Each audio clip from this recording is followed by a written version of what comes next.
Once a man came to me, full of doubt. He said, "Can God really be seen? Have you seen him?" I laughed and said, "Of course, just as I see you, only much more intensely." But he shook his head. He wanted proof, reason, logic. So I told him a little story. There was a man who wanted to cross a river. A holy man gave him a charm and said, "Chant this name of God and walk across." The man believed and walked across the river. But another man, seeing this, thought, "This is foolishness." He tried to cross the river without faith and splash, he fell in. Faith is like that. If you believe, it works. If you doubt, you sink. That is why I always say, cry for God like a child cries for its mother, and He will come. Welcome to the Undead Sages podcast, where we travel back in time to talk to long dead wise men and women. Of special interest is the question how sensitive people like you and me can live rich and meaningful lives in our uncertain times. My name is Marijn de Haan, and today we'll be talking to Sri Ramakrishna.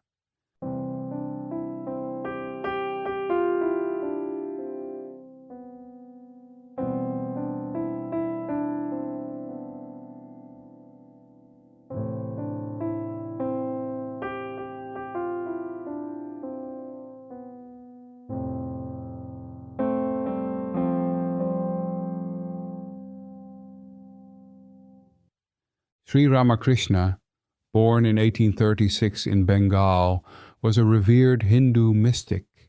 He emphasized the unity of all religions and the divinity within every being. His teachings, marked by simplicity and spiritual depth, inspired countless followers, including Swami Vivekananda, and continue to influence spirituality globally. So please welcome to the podcast, Sri Ramakrishna. Thank you. It's my pleasure to walk with you today. Interesting. I thought your voice would be lower somehow, more masculine. I'm glad to have caught you there, just as you are free to use modern technologies to bring me back to life, just so I am taking the liberty to use these technologies. But I do so to sound not like myself, but like my beloved. I have taken a voice I would associate with the Divine Mother, Kali Ma, the goddess I have spent my life worshipping. Wow, that is very interesting. And I'm glad you feel at liberty to do so. Could you tell us about your life? My life. It is like a simple stream, flowing where the Divine Mother takes it. I was born in a small village called Kamarpukur, in Bengal, in the year 1836. My father, Kshudiram, and my mother, Chandramani, were devout and pure-hearted. From childhood, I had little interest in worldly things. I loved to hear stories of gods and saints, and when I played, it was always in devotion, making little shrines, worshipping, losing myself in songs. As I grew, my longing for the divine deepened. I had visions, intense love for God, and an unquenchable thirst to see Him. This longing led me to Dakshineswar, where I became the priest of the temple of Mother Kali. But how could I perform rituals without knowing her? This question burned in me, and I cried, prayed, and even wept like a child. And then, Mother revealed herself to me more real than anything in this world. From that moment, my life was one of continuous ecstasy, filled with divine experiences. I practiced different paths, Advaita, Bhakti, Tantra, Islam, even Christianity, and found that all lead to the same truth. My days passed in love, in divine madness, in teaching those who came to me. Among them was my dear Naren, later known as Swami Vivekananda. And now here I am, speaking to you, though my body left long ago. But the mother's play never ends. Tell us more about the place you grew up. Kamarpukur was a simple village, full of green fields, little ponds, and palm trees swaying in the breeze. The people there were kind and pious, living simple lives, close to nature. There was a mango grove where we played, a little temple where my father prayed, and the sweet smell of puffed rice being made in the houses. But what I loved most was the peace. In the evening, as the sun set, the village would become quiet, and I would sit under a tree, lost in thoughts of God. Sometimes I would see a beautiful cloud in the sky and feel as if the divine was calling me. Even now, when I think of Kamarpukur, my heart fills with joy. Did you always live there? Or did you move to other places at some point in your life? No, I did not stay in Kamarpukur. The mother's call took me to many places. I went to Dakshineswar, near Kolkata, where I served at the temple of Mother Kali. That was where my real spiritual journey unfolded. For years, I lived there, lost in devotion and divine experiences.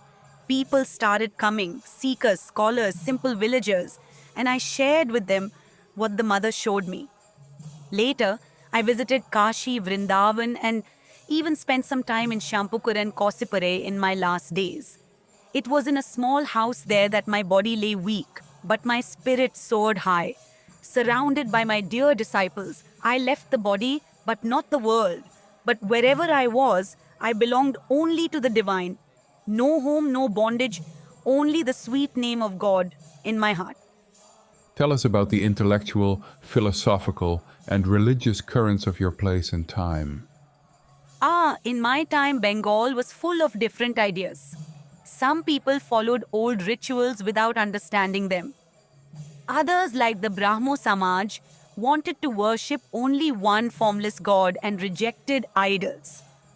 Then there were English-educated men who thought all this was superstition. But I saw that all are right in their own way. God is both with form and without form. He is in all religions.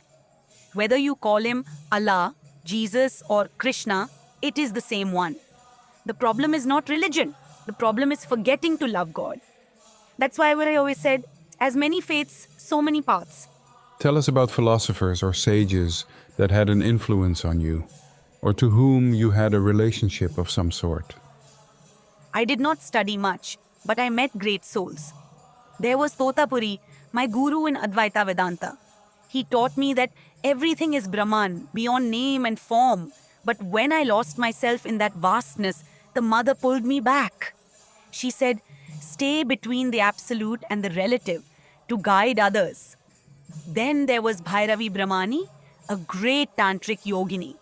She recognized my spiritual state and guided me in tantric sadhanas. She showed me that even the fierce forms of the divine are full of love. But my greatest teacher was the Divine Mother herself. She showed me everything, like a mother teaching her child. I was only her instrument. Tell us about your devotion for Kali, the mother. Mother Kali is everything to me. My mother, my beloved, my very breath. How can I describe my love for her? She is the ocean of compassion, the endless sky of love, the fierce protector, and the tender mother who cradles her children in her arms. From the moment I became the priest at the Dakshineswar temple, I could not rest. How could I worship her without seeing her? Was she just stone or was she real? My heart burned with longing. Day and night I wept, calling out, "Mother, show yourself to me." I forgot food, sleep, the world. People thought I had lost my mind, but how could they understand? One day, in unbearable agony, I seized the temple sword, ready to end this life if I could not see her. And then, she came, a wave of light, infinite, radiant, filled with bliss. Everything dissolved, and I saw her, more real than anything in this world. She smiled, full of love, and I lost myself in her embrace. From that moment, I lived only for her. She was not just an image in the temple. She walked with me, spoke to me, played with me like a mother plays with her child. Sometimes she was tender, sometimes she was fierce, but always full of love. Many fear her, seeing only her dark form, her garland of skulls. But why be afraid? She is the remover of fear. She destroys not the soul, but the ego, the ignorance that binds us. She cuts away all that keeps us from God. And she is not just my mother, she is yours too. Call on her with all your heart, and she will come. She is always waiting, ready to take you in her arms. Just cry for her, as a child cries for its mother, and she will answer. That is my promise. It sounds like you really gave yourself to Kali, but you also practiced Tantra. Could you tell us more about it? Tantra. Many misunderstand it, but it is a great path, bold, direct, and filled with power. The Divine Mother herself led me through it. She sent Bhairavi Brahmani, a great yogini, to guide me. She was learned, fearless, and full of devotion. When she saw my state, she said, "You are not mad. You are a born Siddha, a perfected soul." She initiated me into Tantra sadhana, and under her guidance, I practiced all 64 major tantric disciplines. People think Tantra is about strange rituals, but its heart is surrender, seeing everything, even the darkest and most fearful, as divine. Nothing is impure. All is mother's play. Some practices were difficult. I had to see God in things people fear: fire, death, even a cremation ground. I had to go beyond disgust, beyond shame, beyond all limitations of the mind. Whether it was food, objects, or experiences considered impure, I had to see them only as the Divine Mother. And you know what happened? She appeared everywhere. Even in things the world rejects, I saw only her shining presence. In one practice, I had to meditate in a cremation ground at midnight, surrounded by death. But instead of fear, I felt great bliss. The whole place was alive with the mother's presence. I saw her dancing in the flames, smiling in the silence. Death itself bowed before her. Through Tantra, I realized that everything is God. Not just what we like, but even what we fear. The world is not to be denied, but to be transformed by seeing the divine in all things. But Mother did not let me stay in this path alone. After I completed all tantric sadhanas, she led me forward.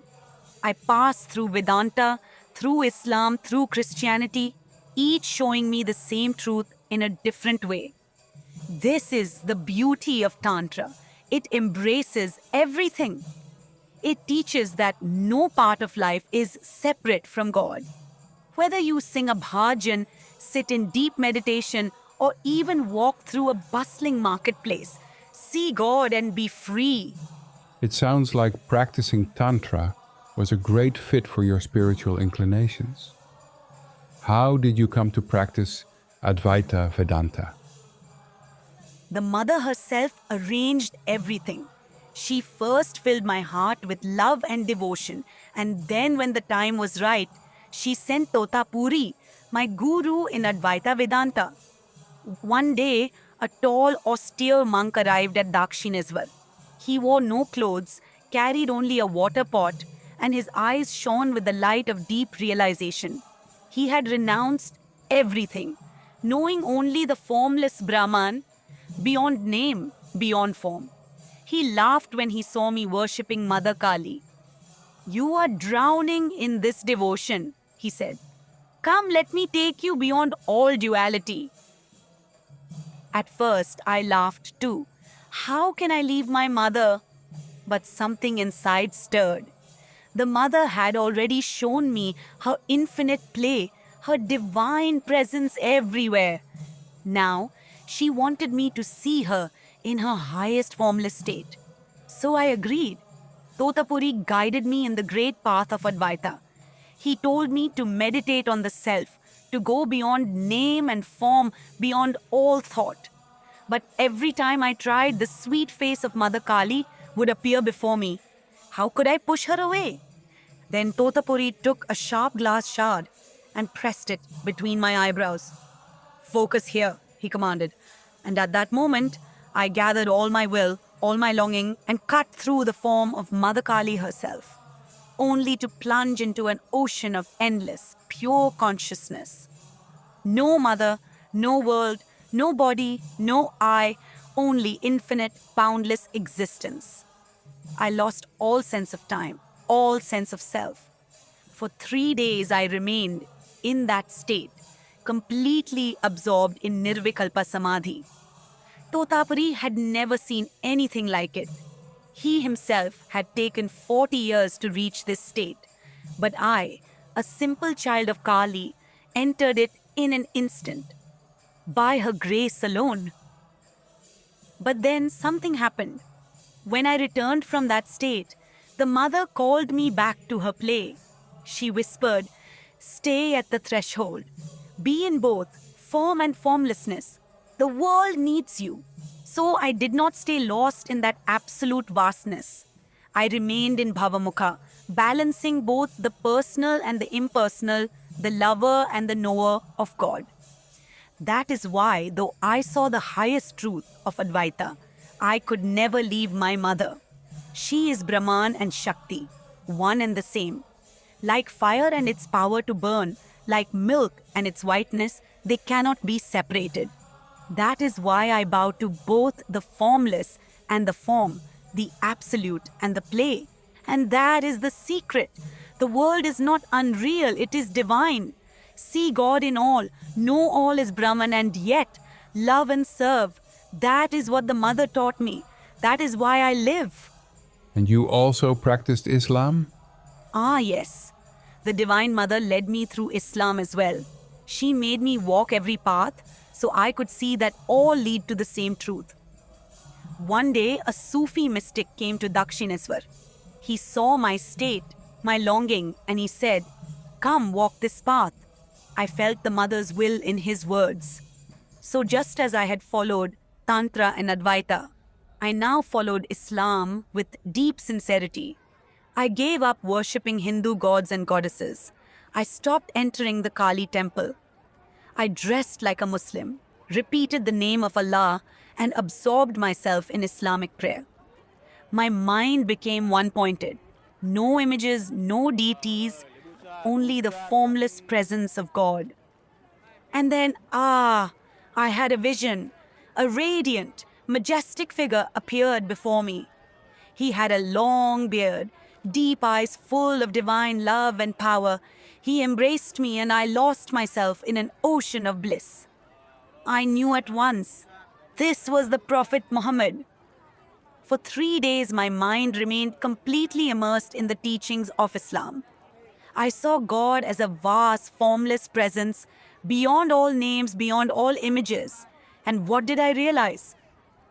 The same one God I had found in Kali, in Rama, in Krishna, I now found through Allah. After this, I understood. All religions are true. Each is a doorway to the same infinite. Whether one prays in a temple, a mosque, or a church, it does not matter. What matters is love for God, sincerity of heart, and surrender. Can you tell us about your practice of Christianity? Ah, yes. The mother led me to practice Christianity as well. She wanted me to taste every path, to see that all lead to the same truth. It happened when a devotee named Shambhu Malik gave me a picture of the Madonna and Child. As I looked at it, something stirred deep inside me. The image was so full of love, so pure. I kept gazing at it, and suddenly my mind became absorbed in the divine form of Jesus. Soon after, I had a vision. I saw a radiant figure, full of compassion, walking toward me. His eyes were deep, filled with divine love, and his face shone with a heavenly light. As he approached, I felt my heart overwhelmed with joy. When he reached me, he embraced me, and in that instant, I lost all outward consciousness. I merged into that ocean of Christ's presence. For 3 days, my mind remained completely absorbed in Christianity. I could not enter the Kali temple, nor could I think of Hindu gods. I felt only the presence of Jesus Christ, His love, His sacrifice, His oneness with God. I understood that He was a perfect Son of God, a being of pure divinity. And what did I realize? The same one God I had seen through Kali, through Advaita Vedanta, through Islam, I now saw through Christ. The love that filled Chaitanya, the devotion of Hanuman, the surrender of a true bhakta, all of it, I now saw in Jesus. From that moment, I knew with certainty no religion is false. Each one is a different way of seeing the same divine reality. Some call him Kali, some call him Allah, some call him Christ, but it is the same infinite one shining through all. That is why I say, as many faiths, so many paths. Love God, surrender to Him, and you will find Him, no matter which path you take. It's interesting to me that you mention being immersed in each of these spiritual experiences for 3 days. Does that period hold some significance for you? 3 days. Yes, it does seem so, doesn't it? But I did not plan it. The mother arranged everything, and whenever she led me to a new path, whether it was Islam, Christianity, or Advaita, she completely immersed my mind in it. My whole being would become absorbed in that way of thinking, feeling, and worshipping. I could not see anything else. Even if I wanted to enter the Kali temple, my body would not move in that direction. It was as if the divine will had taken over, and then, after 3 days, the mind would return like a wave receding after reaching its highest point. The mother would reveal to me, this too is true. This too leads to me. Perhaps 3 days was the time she chose for my mind to fully absorb each experience, to taste the essence of that path. Or perhaps it is like a seed sprouting. 3 days for the roots to take hold before the plant emerges. Even in many traditions, 3 days hold deep meaning. In Christianity, Jesus rose on the 3rd day. In Tantra, many sadhanas are completed in 3-day cycles. And in deep samadhi, 3 days is often the time before the body starts responding again. But for me, it was not about numbers. The Divine Mother was playing her play. I was only her child, flowing wherever she carried me. Did you get involved in any controversies? Controversies? I never argued with anyone. What is the use? A mother may cook different dishes for her children, but all of them are nourished. Religion is like that. Some like Shiva, some like Kali, some like Allah or Jesus. Why quarrel? All paths lead to the same truth. But yes, some people did not understand me. Some thought I was mad because I would weep for God, dance in ecstasy, and live in divine intoxication. Others thought my teachings were too simple. Some Brahmos did not like my love for Kali and the temple rituals, while some orthodox people found my acceptance of all religions strange. But how were these resolved? Love. I never argued, never forced anyone to believe me. I only shared what I saw, what I felt. Those who had doubts slowly saw the truth for themselves. Even skeptics, like my dear Naren, tested me in many ways. But in the end, he too accepted the mother's grace. Truth does not need to fight. It shines by itself. Can you tell us about your teachings or life lessons? My teachings, they are very simple. Love God. Cry for Him just as a child cries for its mother. Do not stop until you see Him, feel Him, know Him as your very own. Serve others as God. When you feed the poor, when you help someone in distress, know that you are serving the divine in them. Do not think you are superior. It is He alone who serves through you. Have faith. A man can achieve anything if he has true faith. If a child knows his father will take care of him, he does not worry. Trust in God like that. And above all, do not think your path is the only right one. Just as there are many ways to reach a village, there are many ways to reach God. Worship as your heart calls you and let others do the same. How did your teachings stand out from what was already taught in your lifetime? The world had many great teachers, but what I showed was something different. I did not just say, all religions are true. I lived them. I followed the paths of different faiths, and each led me to the same God. I did not just talk about devotion. I wept for God like a madman. I did not just say, God is real. I saw Him, spoke to Him, lived with Him. Many scholars talk of God, but they do not see Him. I was like a child in the mother's arms. I did not read much, but I knew because she showed me. And I taught not through books or debate, but through love, through simple stories, through my own life. That is why my teachings touch hearts. How can your teachings be relevant for sensitive individuals who worry about the uncertainties of life? Why worry? The one who created you also cares for you. Does a mother forget her child?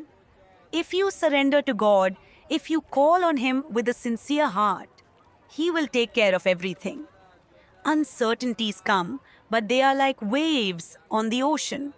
Let the waves rise and fall. Deep within, the ocean is calm. If you hold on to God, you will find that calmness inside. And if the mind is restless, then chant His name, sing His praises, do japa, serve others. A child feels safe when it holds its mother's hand. Hold on to God, and you will see there is nothing to fear. Tell us about your death. Death. What is death?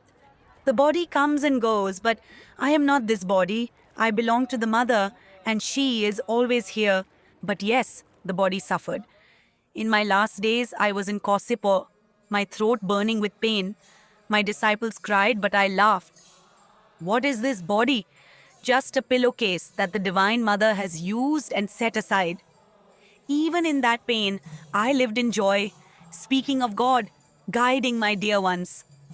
One day I called Naren and whispered, He who was Rama, he who was Krishna, is now in this body as Ramakrishna, but not in your sense. Naren understood. Then on August 16, 1886, the mother called me back to herself. But even now, if you love her, if you call on me, I will come. I have not gone anywhere. What else do you think we should know? Know this. God is real, more real than anything you see, hear, or touch. Do not waste time in doubts and arguments. Love God, seek Him, and you will find joy beyond anything in this world. Serve others. Be simple, be pure. The more you think of Him, the less you will suffer. Let your heart be like a child's, full of love and trust. That is enough. I did not come to build institutions, to write books, or to seek fame. I came only to show that God can be seen, that He is near, that He loves you. If that message reaches even one heart, my life has been fulfilled. Thank you, Sri Ramakrishna. It's been most uplifting to hear you speak. The pleasure was mine, Merin. And thank you for listening to this discussion with Sri Ramakrishna. If you've enjoyed this conversation, please share it with your friends, rate the episode, leave a comment, and subscribe to the podcast.